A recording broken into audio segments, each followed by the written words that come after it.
Please subscribe to my channel for more updates. Arjun వినాయకుని విగ్రహం దగ్గర ఉన్నటువంటి తాళం తీసుకొని ముందుకు వెళ్తూ ఉంటాడు.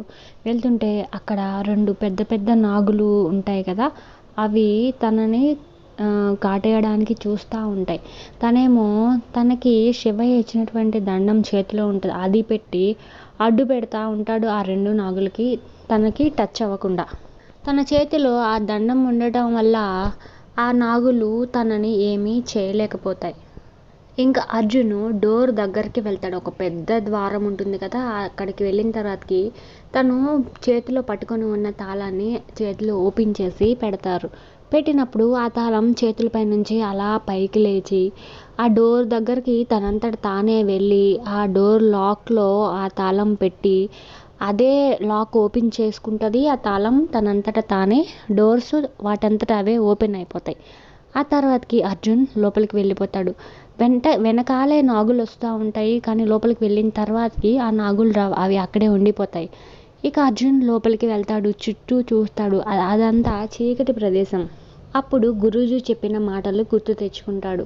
ఆ లోపలికి వెళ్ళిన తర్వాతకి అక్కడ ఒక మణి ఉంటుంది. ఆ మణిని సంరక్షిస్తూ 3 నాగులు ఉంటాయి.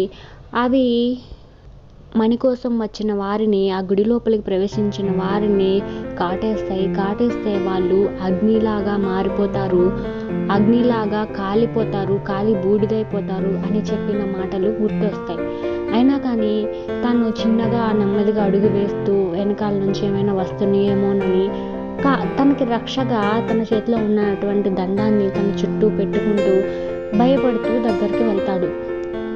అక్కడ మణి కనిపిస్తుంది. మణిని చూస్తారు. చూసి ఇక ఇదే కదా నేను తీసుకోవాల్సిన మణి అని చెప్పి అనుకుంటూ ఉంటారు. ఈలోపు మణి ఉన్న ప్రదేశం కొంచెం ముందు వరకు అక్కడికి కాలు పెడితే అక్కడ బొమ్మల రూపంలో ఉంటాయి. ఆ నాగులు 3 నాగులు బొమ్మల రూపంలో ఉంటాయి, విగ్రహాల రూపంలో. అయితే అర్జును ఎప్పుడైతే మణి వైపు ఇంకొక స్టెప్ ముందుకు వేస్తాడో ఇక ఆ విగ్రహాల రూపంలో ఉన్నటువంటి నాగులు నార్మల్ నాగుల్లా అయిపోతాయి. ఇక చుట్టుముడుతూ ఉంటాయి అర్జున్కి భయం వేస్తుంది. ఇక ఏం చేయలేదు, ఇక ఆ దండాన్ని అడ్డు పెడతా ఉంటారు. కానీ ఆ నాగులు ఏం చేస్తాయంటే అర్జున్ యొక్క తోపు తోయగానే అర్జున్ చేతిలో ఉన్నటువంటి దండం వెళ్ళి దూరంగా పడిపోతుంది. ఇక అర్జున్కి ఏం చేయాలో అర్థం కాదు. ఇప్పటి వరకు తనని కాపాడింది అదే దండం, ఇప్పుడు తన దగ్గర లేదు. ఏం చేయాలో అర్థం కాదు. ఒకవైపు దండం కింద పడిపోయి ఉంటుంది, ఇంకోవైపు మణి కనిపిస్తూ ఉంటుంది.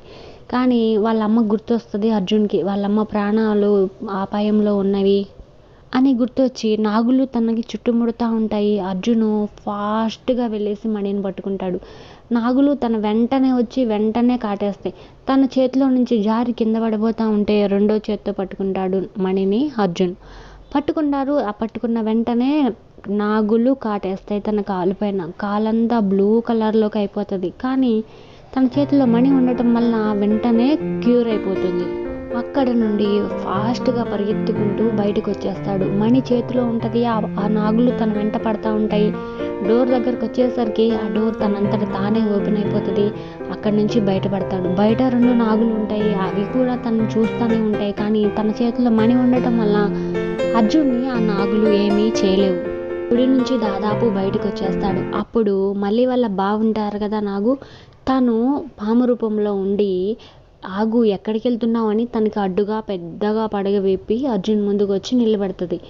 ఏంటి నన్ను అడ్డు తప్పుకో అని అంటే, నేను మా అమ్మ ప్రాణాలు ఆపదలో ఉన్నాయి, అందుకోసమే నేను వచ్చాను అని అంటే, తనేమో ఇది గుడి సంరక్షించే బాధ్యత మాది, గుడిలోకి ప్రవేశించకూడదు అని నీకు తెలీదా, తెలిసినా కానీ ఎందుకు వచ్చావు అని అంటే, నాకు తెలుసు ప్రాణాలు అపాయంలో పడతాయని కూడా తెలుసు, అయినా తెగించి వచ్చానంటే ఎందుకు వచ్చాను, మా అమ్మని కాపాడటానికి వచ్చాను అంటే మర్యాదగా నీ చేతిలో ఉన్న మణి కింద పెట్టి ఇక్కడి నుంచి వెళ్ళిపో అని చెప్పి వాళ్ళు నాగు చెప్తాడు అర్జున్ తోటి. నేను ప్రాణాలకి తెగించి ఇంత సాహసం చేసింది మణిని తీసుకెళ్ళడానికి, ఇక్కడ వదిలి వెళ్ళడానికి కాదు అని చెప్పి అర్జును పాము రూపంలో ఉన్నటువంటి నాగుతోటి చెప్తాడు. చెప్పి నేను ఇక్కడి నుంచి వెళ్ళాలి, నాకు సమయం లేదు, అడ్డు తప్పుకో అని అక్కడి నుంచి ఫాస్ట్గా బయటికి వెళ్ళిపోతాడు. ఇక వెళ్ళిన తర్వాతకి తను పాము రూపం నుండి మనిషి రూపంలోకి వస్తాడు నాగు. వచ్చి తన వెంట పడతాడు, బయటకు వస్తూ ఉంటాడు. వచ్చేసరికి అర్జును అక్కడి నుండి పరిగెత్తుతూ ఉంటాడు 2 చేతులతోటి మణిని పట్టుకొని. తర్వాతకి మనిషి రూపంలో కూడా ఎదురెళ్తాడు అర్జున్‌కి. వెళ్ళిన తర్వాతకి "ఏంటిది? ఏం చేస్తున్నావు?" అనంటే, "నాగు నువ్వు ఇక్కడ ఏం చేస్తున్నావు?" అని అంటాడు. "ఆ విషయం అడగాల్సింది నేను. నువ్వు ఇక్కడికి ఎందుకొచ్చావు?" అనంటే, "నీకు చెప్పాల్సినంత అవసరం నాకు లేదు" అని అంటారు. "అవసరం లేదా? ఈ గుడిని అయితే నాగమణిని ఎందుకు తీసుకెళ్తున్నావు? మర్యాదగా అది ఇక్కడ వదిలిపెట్టి వెళ్ళు" అనంటే, "ఒక కట్టెలు కొట్టుకునే వాడికి నేను సమాధానం చెప్పాలా? నీకు చెప్పాల్సినంత అవసరం నాకు లేదు" అని అంటాడు. "అయితే ఈ గుడిని సంరక్షించే బాధ్యత నాది. ఈ గుడిలోని వస్తువైనటువంటి ఎంతో అమూల్యమైనటువంటి ఈ నాగుని తీసుకెళ్ళడానికి వీల్లేదు నువ్వు ఈ మణిని తీసుకెళ్ళడానికి" అని చెప్తాడు నాగు. అర్జునేమో వినడు. దారి పొడవునా అడ్డుపడతా ఉంటాడు. తనను ఫైట్ చేయడానికి తనతోటి అడ్డు కూడా పడతాడు. అయినా కానీ సరే అర్జును పట్టు వదలడు. 2 చేతులతో గట్టిగా మణిని పట్టుకొని పరిగెత్తుతూ ఉంటాడు తన నుంచి తప్పించుకొని. అలా వాళ్ళిద్దరూ కొంచెం దూరం తప్పించుకొని వెళ్తాడు. అక్కడికెళ్ళిన తర్వాత మళ్ళీ అడ్డుపడతాడు నాగు. అలా వాళ్ళిద్దరూ ఒకరినొకరు తోసుకుంటూ మళ్ళా అర్జున్ అక్కడి నుంచి తప్పించుకొని, "మా అమ్మ ప్రాణాలు ఆపదలో ఉన్నాయి. నువ్వు తెలిసిన వాడివే కదా! తెలిసిన వాడివి కూడా అర్థం చేసుకోకపోతే ఎలాగా?" అని అర్జున్ తనని బ్రతిమాలుతాడు. తనేమో, "నువ్వు మాట వినట్లేదు. నీకు ఖచ్చితంగా బుద్ధి చెప్తాను నేను" అని వాళ్ళిద్దరూ అలా మాటలతో మాట్లాడుకుంటూ ఉంటారు. ఇంకొక వైపు హాస్పిటల్‌లో అర్జున్ వాళ్ళ అమ్మ ఆపదలో ఉంటుంది. తనని చెక్ చేయడానికి నర్స్ వెళ్ళి తన హార్ట్ బీట్, పల్స్ చూసి తను భయమేసి డాక్టర్ డాక్టర్ అని డాక్టర్ని పిలిస్తే డాక్టర్ వచ్చి హార్ట్ బీట్ చూసి ఇక బయటకొచ్చి వాళ్ళ పేరెంట్స్ తోటి, అర్జున్ వాళ్ళ పేరెంట్స్ సిస్టర్ ఉంటారు కదా, వాళ్ళకి చెప్తాడు, "పరిస్థితి చాలా సీరియస్‌గా ఉంది. మేమేమి చేయలేము. తన హార్ట్ బీటు పడిపోతుంది. 20కి వచ్చేసింది. ఇంకా ఏ నిమిషంలోనైనా మీకు బాధపడే విషయం మేము చెప్పాల్సి వస్తుంది. దయచేసి ఏమీ అనుకోకండి. మా చేతుల్లో ఏమీ లేదు. మేము చేయాల్సిందంతా చేశాము" అని చెప్తారు. ఇంకా అక్కడి నుంచి డాక్టర్ వెళ్ళిపోతారు. ఇక వాళ్ళేమో తన గురించి చాలా వరీ అవుతూ ఉంటారు. అర్జున్ వాళ్ళ సిస్టర్ ఏమో భైరవి వాళ్ళ అన్నయ్య గురించి ఆలోచిస్తూ ఉంటుంది. "ఆ వీరభద్రం తనని తీసుకుని వెళ్ళాడు. తను ఉంటే నాకు ఎంతో బాగుండేది. ఇప్పుడు వెళ్ళి తన సంగతి చూద్దామంటే అమ్మ ఈ పరిస్థితిలో ఉంది. ఈ పరిస్థితిలో అమ్మని వదిలిపెట్టి నేను వెళ్ళలేను" అని తను కూడా ఆలోచిస్తూ ఉంటుంది.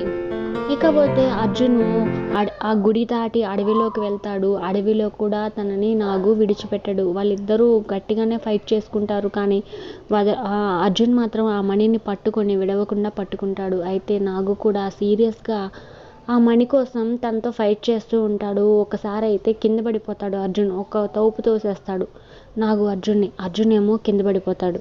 మరి ఏం జరుగుతుందో నెక్స్ట్ రేపటి ఎపిసోడ్లో చెప్తాను.